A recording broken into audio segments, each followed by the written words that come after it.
मथुरा नगरी, ना भाई अयोध्या नगरी। मन में आई तो भाई महाकालेश्वर की नगरी।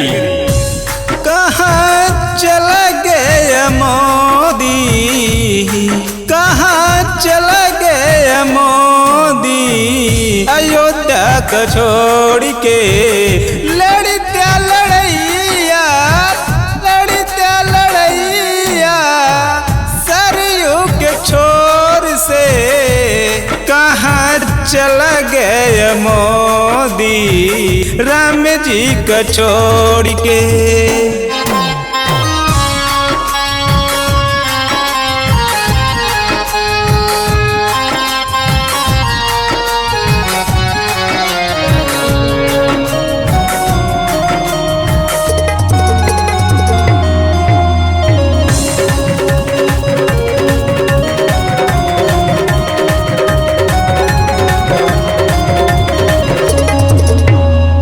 सब संत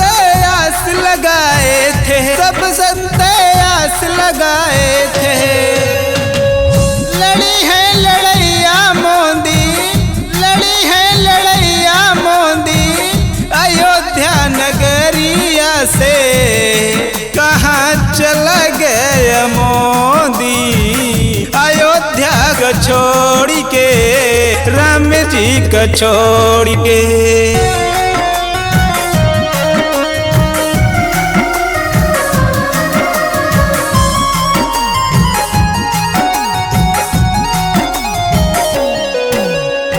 जब बन के आइबा पीएम, जब बन के आइबा पीएम,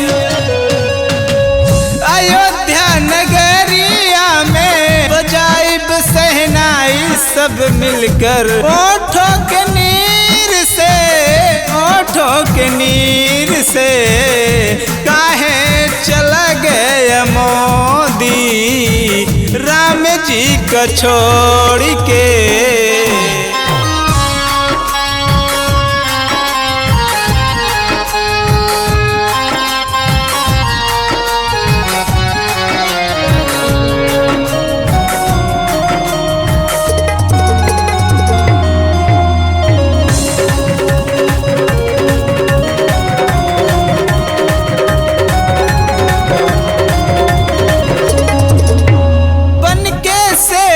राम के बन के सेवक राम के,